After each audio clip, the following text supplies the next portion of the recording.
तिलकामाझी भागलपुर विश्वविद्यालय के प्रशासनिक भवन परिसर में अमर शहीद स्वतंत्रता सेनानी तिलकामाझी की आदमकद प्रतिमा का अनावरण राष्ट्रपति द्रौपदी मुर्मू करेंगी। इसको लेकर आज टीएमयू के कुलपति प्रोफेसर जवाहरलाल और रजिस्ट्रार प्रोफेसर रामाशीष पूर्वे राष्ट्रपति भवन पहुंचे और राष्ट्रपति द्रौपदी मुर्मू को अमर शहीद तिलकामाझी के प्रतिमा अनावरण के लिए आमंत्रित किया। इस दौरान कुलपति ने राष्ट्रपति को जनजातीय दिवस के आयोजन का प्रतिवेदन भी दिया। प्रोफेसर जवाहरलाल ने राष्ट्रपति द्रौपदी मुर्मू को बताया कि वर्ष 2023 के अक्टूबर माह में जब उनसे राजभवन में पहली मुलाकात हुई थी तो उन्होंने कहा था कि आप तिलकामाझी के लिए कुछ कीजिए, जिसके बाद वे लगातार कोशिश करते रहे और आज उनके समक्ष आदमकद प्रतिमा अनावरण का आमंत्रण लेकर पहुंचे हैं। टीएमयू के कुलपति ने राष्ट्रपति को यह भी बताया कि भारत के पहले राष्ट्रपति डॉक्टर राजेंद्र प्रसाद ने भागलपुर के लोगों को यह विश्वविद्यालय उपहार स्वरूप दिया था, जिसका इतिहास काफी गौरवशाली है। वहीं राष्ट्रपति ने कुलपति प्रोफेसर जवाहरलाल का आमंत्रण स्वीकार करते हुए कहा कि प्रतिमा अनावरण की तिथि जल्द ही बता दी जाएगी। गौरतलब हो कि 3 अप्रैल 2025 को तिलकामाझी भागलपुर विश्वविद्यालय के प्रशासनिक भवन परिसर में अमर शहीद स्वतंत्रता सेनानी तिलकामाझी की आदमकद प्रतिमा स्थापित करने की नींव कुलपति प्रोफेसर जवाहरलाल ने रखी थी। तब प्रतिमा प्रबंधन समिति के पदेन सचिव सह सिंडिकेट सदस्य डॉक्टर मृत्युंजय सिंह गंगा ने बताया था कि जून तक प्रतिमा निर्माण का कार्य पूरा कर लिए जाने की संभावना है। इधर तिलकामाझी की प्रतिमा का अनावरण भारत की राष्ट्रपति द्रौपदी मुर्मू के हाथों से कराए जाने की तैयारी विश्वविद्यालय में तेज हो गई है। मुलाकात के दौरान राष्ट्रपति द्रौपदी मुर्मू को टीएमयू के कुलपति प्रोफेसर जवाहरलाल ने बताया कि आने वाले समय में तिलकामाझी चेयर की स्थापना की जाएगी और तिलकामाझी एवं आदिवासी समुदाय से संबंधित पुस्तकालय भी विकसित किया जाएगा। साथ ही आदिवासी महिलाओं की आर्थिक स्थिति में सुधार के लिए कौशल विकास प्रशिक्षण भी दिया जाएगा। कुलपति प्रोफेसर जवाहरलाल ने राष्ट्रपति द्रौपदी मुर्मू को जानकारी दी कि तिलकामाझी भागलपुर विश्वविद्यालय में संथाली भाषा की पढ़ाई शुरू करने के लिए उनका प्रयास जारी है। जल्द ही विश्वविद्यालय में संथाली भाषा की पढ़ाई शुरू हो जाएगी। कुलपति प्रोफेसर जवाहरलाल ने बताया कि बिहार के राज्यपाल सह कुलाधिपति आरिफ मोहम्मद खान ने भी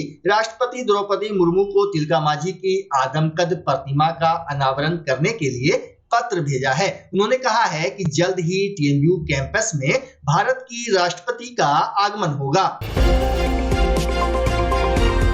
भागलपुर के सभी देवालयों में बरगद के पेड़ के नीचे आज वट सावित्री का पर्व मनाया गया। व्रती महिलाओं ने शहरी क्षेत्र के अलावा पीरपैंती के तड़वा स्थित शिव मंदिर, जगदीशपुर, शाहकुंड और कहलगांव में भी वट के नीचे बैठकर विधि विधान के साथ पूजा अर्चना की। साथ ही परिवार में सुख, शांति और समृद्धि के लिए कामना की। पति की लंबी उम्र के लिए भगवान से प्रार्थना की। शहर के सभी मंदिरों और बरगद के पेड़ के नीचे व्रती महिलाओं की भीड़ नजर आई। व्रतियों ने वट वृक्ष में कच्चा सूत लपेटकर 7 बार परिक्रमा की। महिलाओं ने हाथ में भीगा चना लेकर सावित्री सत्यवान की कथा भी सुनी। फिर भीगा चना, रुपये, पैसे और वस्त्र अपनी सास को देकर उनका आशीर्वाद लिया। इसके बाद वट वृक्ष की कोपल खाकर उपवास तोड़ा। दरअसल हिंदू पंचांग के मुताबिक ज्येष्ठ की अमावस्या तिथि को वट सावित्री व्रत किया जाता है। इस व्रत का महत्व करवा चौथ के समान ही होता है।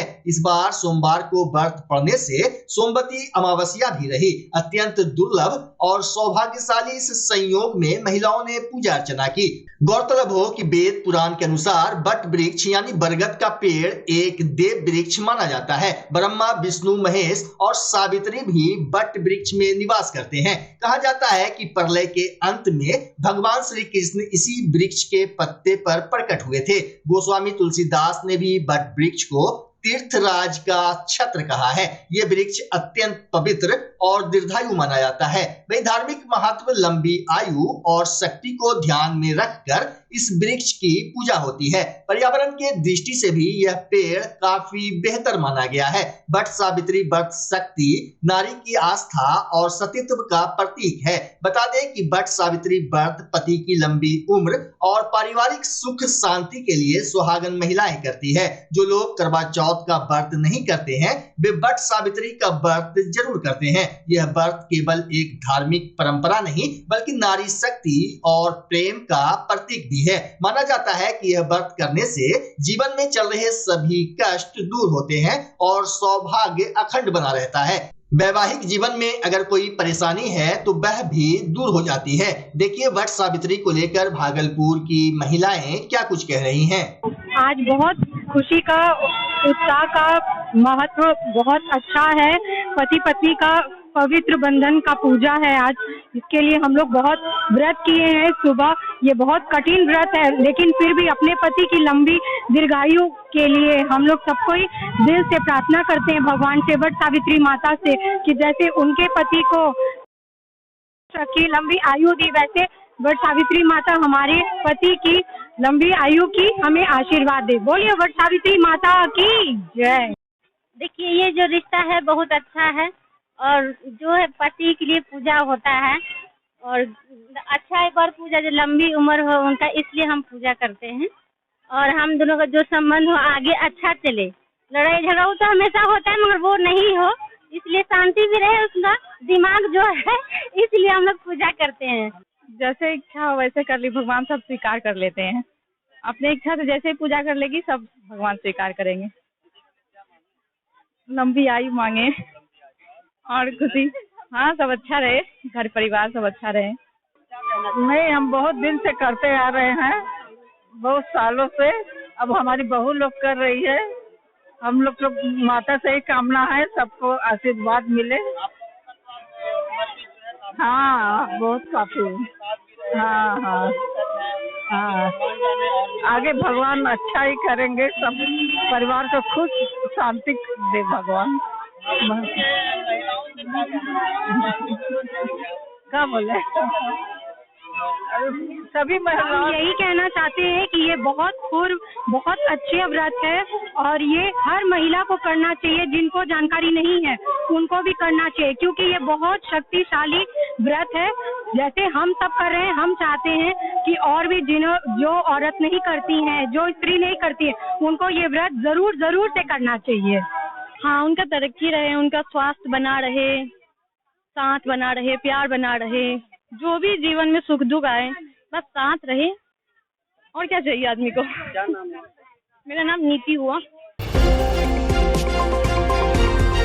वार्ड नंबर 43 और 44 के मिर्जान हाट बालक हाई स्कूल के समीप जल जमाव और नाला का गंदा पानी सड़क पर बहने से स्थानीय बासिंदे और राहगीरों की परेशानी बढ़ गई है। दरअसल यह इलाका वार्ड संख्या 43 और 44 के बीच पड़ता है। वहीं वार्ड की सीमा को लेकर वार्ड नंबर 43 और 44 के पार्षद एक दूसरे पर ठिकरा फोड़ते हैं, जिस कारण इस इलाके में हमेशा गंदगी फैली रहती है। स्कूली बच्चे समेत आम लोगों को नाले का गंदा पानी सड़क पर बहने से न केवल समस्या हो रही है बल्कि जल जनित बीमारियों से भी जूझना पड़ रहा है। मिर्जान हाट बालक हाई स्कूल के पास रहने वाले लोगों ने कहा कि इस कॉलोनी आने जाने में लोगों को परेशानी तो होती ही है, वहीं छात्रों को स्कूल आने जाने में भी काफी दिक्कत होती है। दरअसल यहाँ वार्ड नंबर 43 के साथ साथ वार्ड नंबर 44 का भी पानी आता है, लेकिन नाली की सफाई समुचित रूप से नहीं होने के कारण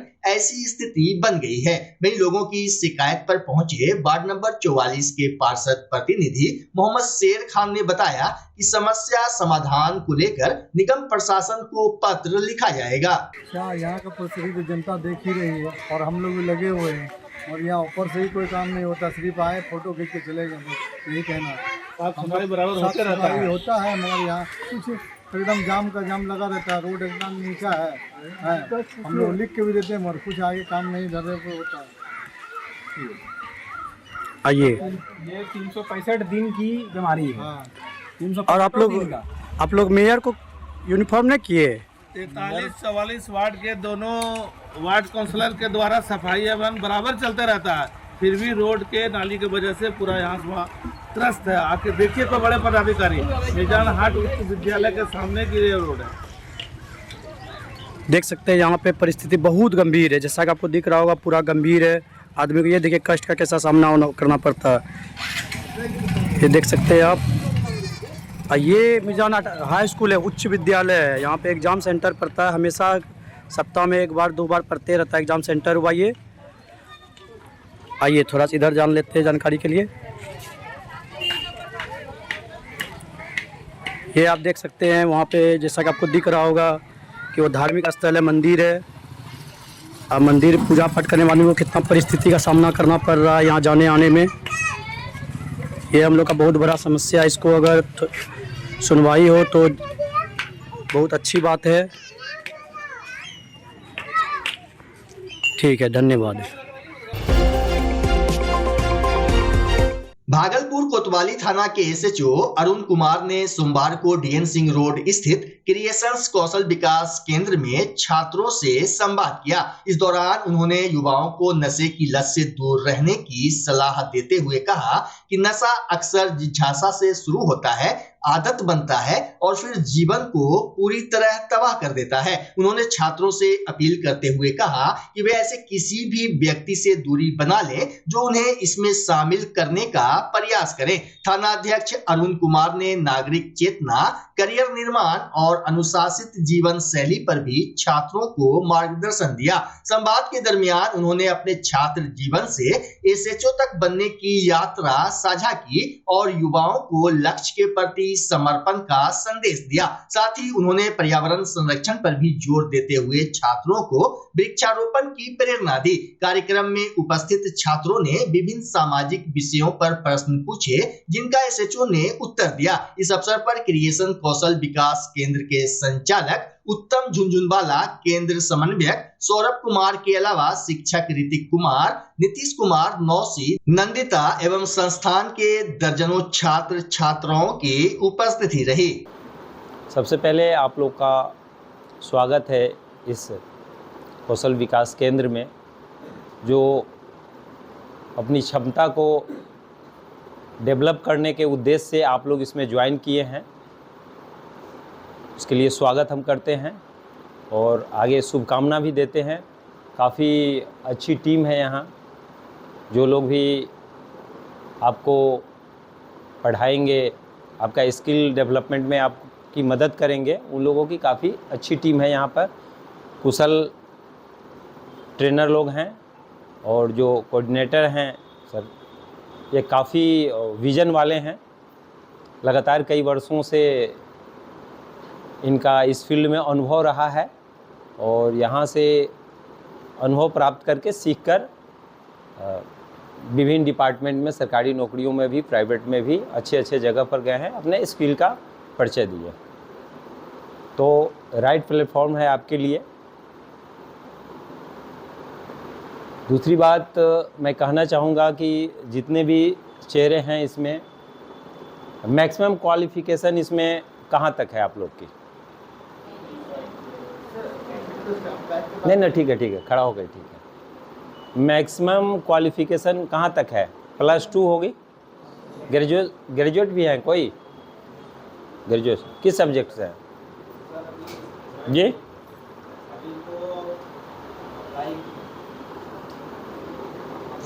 अप्लाई किए, ठीक है, बैठिए। मतलब +2 तक है, मैट्रिक और +2 तक।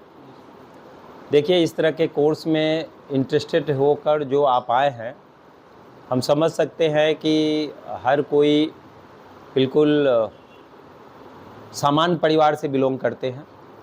जो लोग भी हैं, हम भी उसी तरह से सामान्य परिवार से ही बिलोंग करते हैं। आपकी भी आर्थिक स्थिति अच्छी नहीं होगी, सामान्य होगी आर्थिक स्थिति। गार्जियन स्ट्रगल कर रहे होंगे, आप भी स्ट्रगल करके यहाँ तक पहुँचे हैं, 10th पास किए हैं। मधेपुरा के आलमनगर प्रखंड स्थित खुरहान में आयोजित खेल महोत्सव में बतौर अतिथि पहुंचे जनता दल यूनाइटेड के राष्ट्रीय महासचिव एवं पूर्व आईएएस अधिकारी मनीष कुमार वर्मा ने आरसीपी सिंह पर तीखा हमला बोला।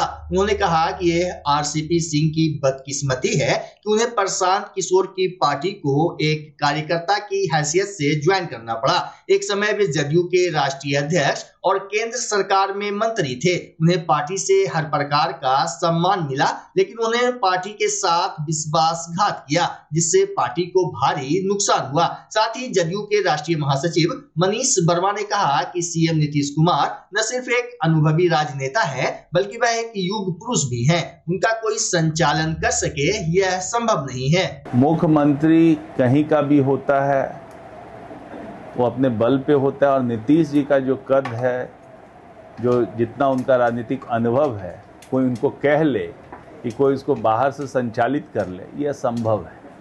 नीतीश जी का इतना बड़ा कद है, पूरे देश में बड़े नेताओं में वो शुमार है, और देश के आज उन चुनिंदा नेताओं में है जिन्होंने अपने प्रदेश की पूरी दिशा और दशा बदली है। वो एक युग पुरुष है, स्वप्न दृष्टा है, उनको कोई चला ले यह संभव है। बच्चा जब जन्म लेता है तो कई बार बच्चा तुरंत नहीं रोता है, रोने में देर हो जाता है। ऐसे में बच्चा क्षतिग्रस्त हो जाता है और उसके बचने की संभावना कम हो जाती है, और यदि बचा तो भविष्य में उसमें विकलांगता की समस्या आती है, जिसे सीपी कहते हैं, जिसका कोई माकूल इलाज नहीं है और ज़िंदगी भर बच्चा विकलांगता से जूझ सकता है। ऐसे में पूरे संसार में कूलिंग थेरेपी का सहारा लिया जाता है। जन्म से ठीक 6 घंटा के अंदर यदि उसको कूलिंग थेरेपी दिया जाए तो उससे उसका सीपी की समस्या कम होती है और बचने की भी संभावना बढ़ती है। पहली बार बिहार झारखंड में आपके शहर के स्नेह नवजात शिशु बाल सेवा केंद्र में यह मशीन उपलब्ध है। कभी भी ऐसी बात हो कि बच्चा रोने में विलम्ब हो गया तो आप स्नेह नवजात शिशु बाल सेवा केंद्र में जरूर संपर्क करें।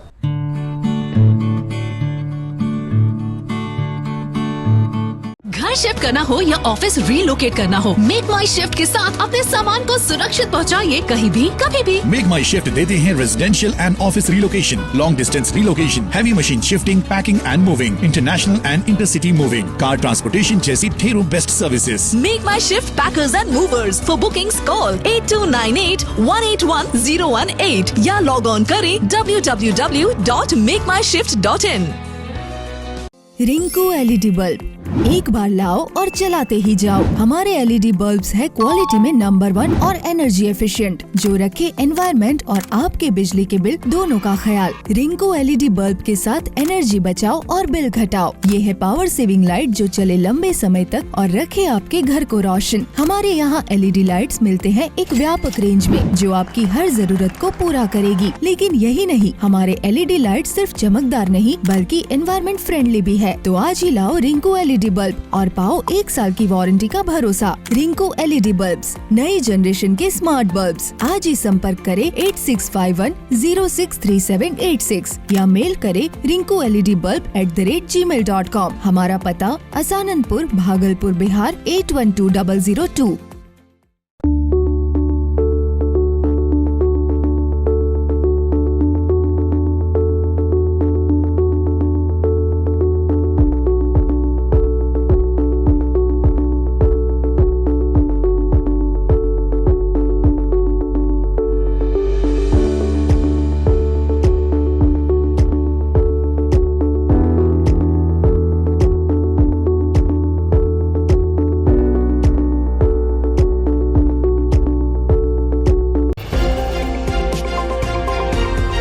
वैशाली जिला में वट सावित्री पूजा को लेकर सुबह से ही शहर एवं ग्रामीण क्षेत्रों में बरगद के पेड़ के नीचे सुहागिन महिलाओं की भीड़ देखी गई। लाल पीली साड़ियों में सजी महिलाओं ने वैदिक मंत्रोच्चार के साथ वट वृक्ष का पूजन किया।